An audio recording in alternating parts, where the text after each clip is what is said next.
Hey, ó ga o, bàbá Takutijesu tún ti ṣe ẹ́písòdì òkú ọ̀rọ̀ míì ránṣẹ́ sí àwọn àfáàm àtàwọn mùsùlùmí lápapọ̀ pátápátá. Nínú fọ́nrán yìí, bàbá Takutijesu ní àwọn ẹ̀wà tá a lè rí nínú ẹ̀sìn Islam ní àkọ́kọ́, irọ́ pípa, èpè ṣíṣẹ́, ká máa bèébú àti bẹ́ẹ̀ bẹ́ẹ̀ lọ. Ó lágbára o. Tẹ́ ẹ̀ bá kú gbàgbé wípé bàbá yìí ti promise àwọn mùsùlùmí wípé ojoojúmọ́ báyìí làwọn ò fi mọ̀ ṣe ẹ́písòdì òkú ọ̀rọ̀ ránṣẹ́ táwọn ò fi mọ̀ táṣìírí wọn, táwọn ò fi mọ̀ tú gbogbo ìdí wọn báyìí síta o, pẹ̀lú àwọn irọ́ oríṣiríṣi tí wọ́n gbé dání tí wọ́n láwọn ń ṣẹ̀sìn wípé táwọn mùsùlùmí ò bá ti dẹ́kun láti máa fẹnu tẹ́ bẹ́lú ẹ̀sìn kejì, àwọn náà ò ní dẹ́kun láti mọ̀ táṣìírí wọn síta. Àti bí ọjọ́ mẹ́ta báyìí sí ni bàbá yìí ti mú àwọn ẹ́písòdì òkú ọ̀rọ̀ burúkú wá, ojoojúmọ́ ẹ́písòdì kọ̀ọ̀kan ni. Fọ́nrán ilé yìí ó tún le koko, ó tún lẹ́tíkẹ́ o, ẹ̀yin èèyàn. Kódà bàbá Takutijesu tún gbé fọ́nrán kan jáde láti fi ṣe evidence wípé àwọn ìwà ìdọ̀tí ló pọ̀ jù lára Muhammad tó jẹ́ aṣíwájú àwọn ẹlẹ́sìn mùsùlùmí.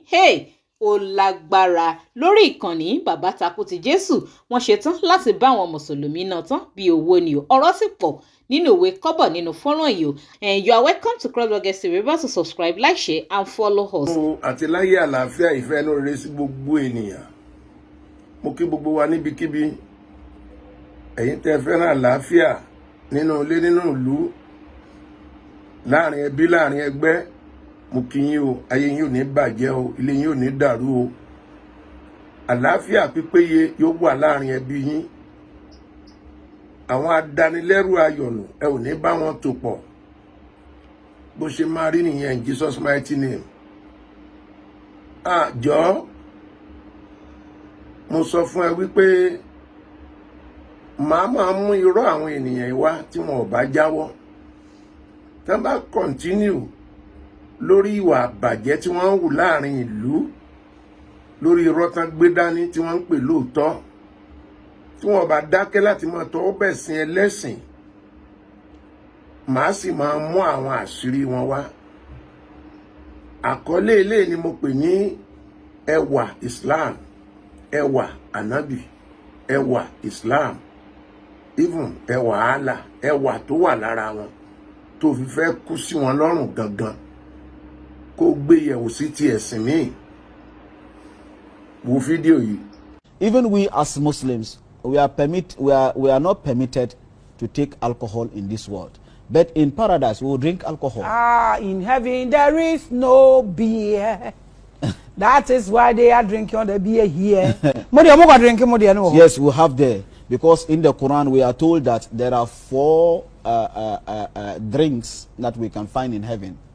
The first drink will be the ordinary water that we all know, the clean water. The second one is honey.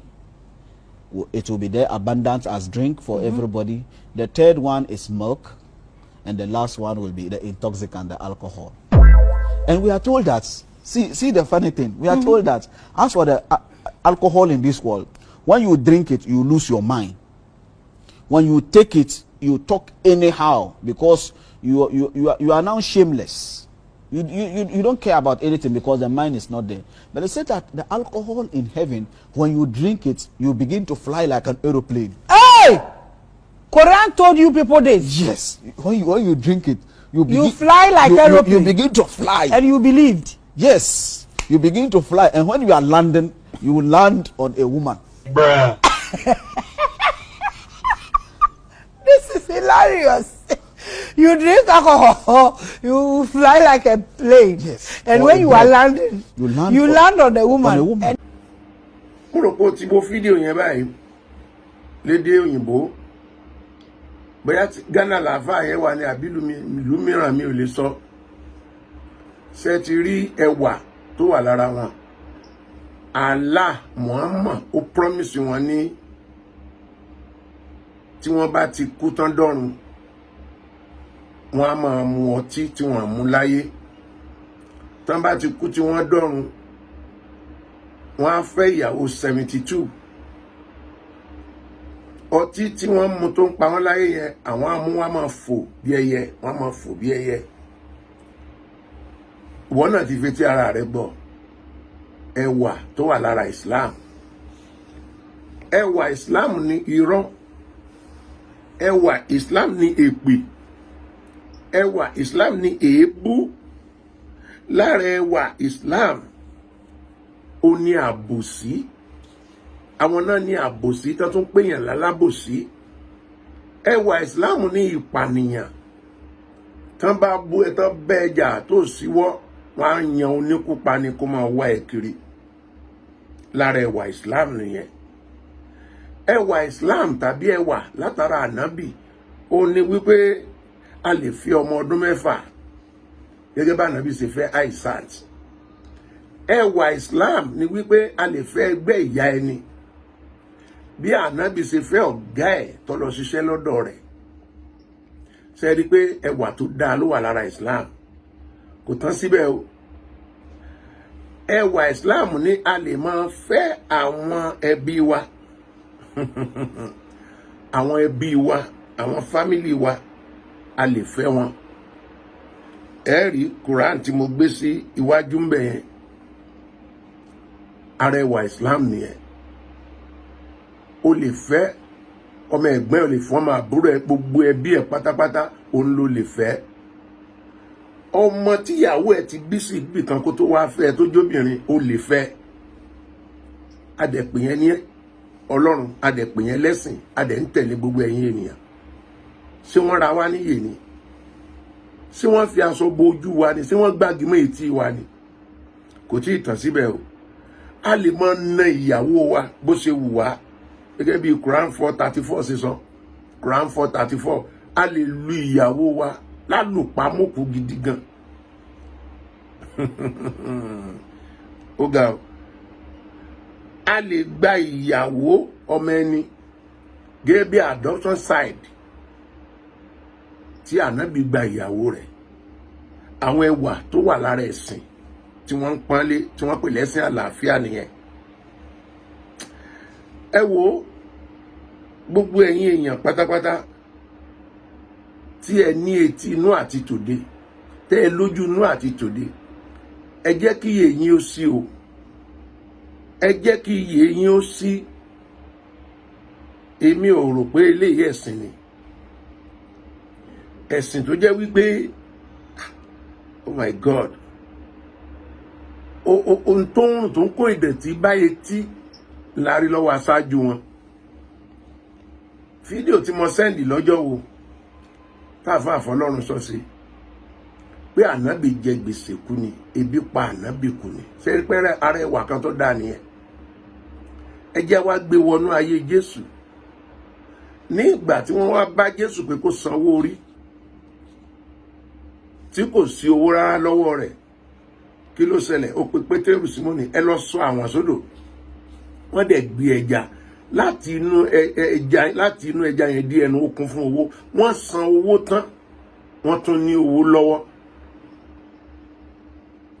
Bó ní ìránṣẹ́ Ọlọ́run sì wá jẹ gbèsè kú. Ebi pa ànábì kú ni. Ẹjẹ́ á tún gbé wọnú ayé Kristi. Wọ́n pàtẹ ìsọjí, àwọn ọmọ ẹ̀yìn rẹ̀ tọ̀ wá. Àwọn wọ̀nyí ti wà ń bí látàárọ̀, ilẹ̀ dẹ̀ ti ṣú. Kí la fẹ́ fún wọn jẹ? Jésù béèrè kí lẹ ní. Kò sí nǹkan kan lọ́wọ́ àwọn. Obìnrin kan wá jáde wípé a ní ẹja àti àkàrà.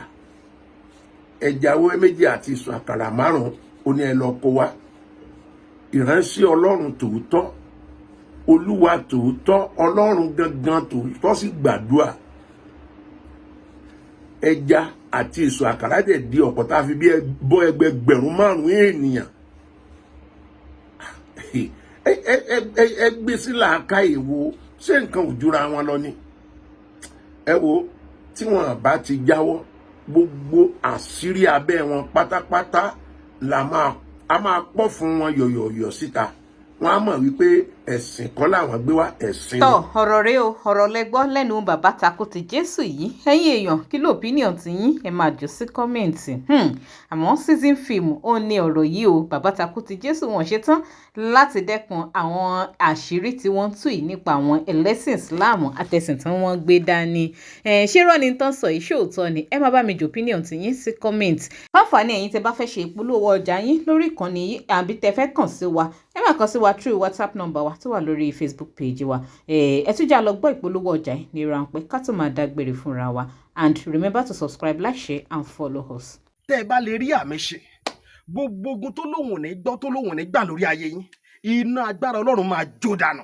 Kí lè nǹkan tẹ́ ń là kọjá tó dàbí pé ẹ ti wá ọ̀nà àbáyọ ṣùgbọ́n tí ẹ ti rí ọ̀nà àbáyọ. Ẹ ti pàdé wòlíì yín ló fà ṣùgbọ́n arán mi sí ọ lónìí dádì arán mi sí ọ lónìí mọ́mì Olúwa lòun fẹ́ ṣe nǹkan ńlá nínú ayé yín. Olúwa sọ wípé gbogbo tẹ́ ń là kọjá yín òun fẹ́ fi òpin sí.